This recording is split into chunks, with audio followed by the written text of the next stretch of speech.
Hey guys, Gear here. So, I told you guys I would get this video out to you as soon as he was done, and he's done. Don't mind my camera changing just now. It's actually making a few lighting adjustments because you can't see too well with the shine off his head. With that being said, let's get into it. So, first thing I'm going to say is I'm not a big fan of the new CS line. After building this guy, I noticed the articulation is missing in the arms. If you built SD Gundams before, you know what I'm talking about. Most SD Gundams can at least move the elbow. With this guy, it's a solid piece. Let me see if I can just... well, that works. Okay, so you can see it's all one solid piece in there. There is no... why didn't it focus it? There we go. There is no no elbow joint, so it does somewhat limit the range of motion with him. Like right now, his range of motion is literally he can move his hand like this, which isn't much. He can move his arm out like that, or whoopsie, or if you twist the arm, he can bring it all the way up like that. Same thing if you have it twisted the other way. It gets the full range of motion there. Well, full as it can get. But like I said, there's just no elbow turn. And it's the same with the legs. But you know, most SD Gundams, they don't bend in the legs. You have a joint at the hip, and you have a joint at the ankle, and that's it. This guy still has those. It's standard, I guess. Is the best way to describe it. I mean, regular SD Gundams have it, the BB Legend series has it, the SDEX series has it, and these guys have it.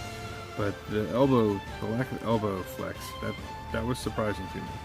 It feels like a step backwards as far as the CS series goes. That being said, color separation and stuff on this guy was pretty impressive, considering he's an SD Gundam, or built from SD Gundam. So let's jump into a few things real quick. One, that is a decal. This is more than obvious. But this, however, is not. It actually came in all white and I filled it in with the proper color, but it's actually a separate piece from the blue, which was pretty impressive to me. And this isn't like an extensive review for the Crossbones, because I never actually built the Crossbones. I went straight into this guy.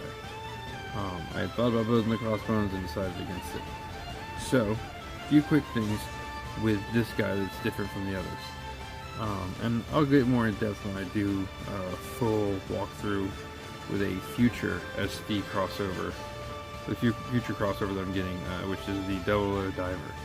But first off, it's hard to see it. Let me see if I can get it close enough to where you can see it in the camera. That white bar in there is a rig that I set up inside of the back to give it more stability into the back. It didn't have any way for me to run a bar like I showed you in the video, so I had to create my own. Same with the inside of the chest. Right there, that white bar, same kind of thing. It's a rig I built myself. I lost the white piece that goes back here, unfortunately. Ooh, he's a little dusty already. I just finished him. But I lost that, and so I wasn't able to fill in that gap. However, I think he turned out pretty well overall. And I'm going to go into a little more detail in a minute on something that I think you guys should see. And I'm still debating if it's the best way to do it or not, but out of the 5 ways I can come up with, it was the only one that seemed to work. So let's start by removing his leg. What was that? Oh, the back of the arm. Go figure. There's always something that goes flying. Well, I'll get it on there eventually. You know, you'd think since I have 4 kids, I could get something into a hole, but no, apparently not. Wow, I just made this video not kid friendly.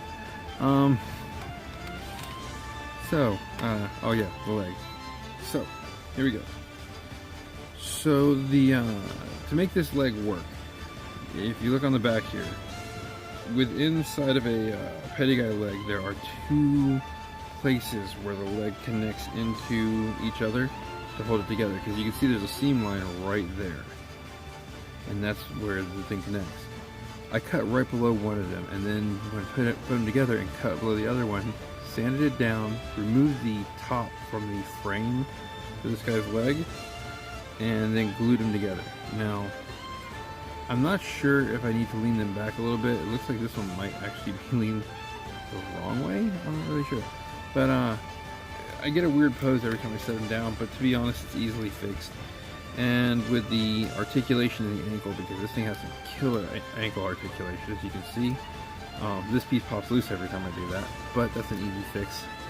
And you literally just bring it back down to where it belongs and push it into the back of the heel again, and boom, problem solved. But I get this weird pose every time I put them down where like one foot's kind of in the air like that there. But to be honest, it's a really, really easy fix.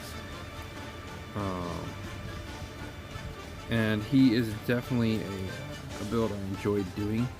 I haven't had to work out problems in a bear guy in a long time, like this. That being said,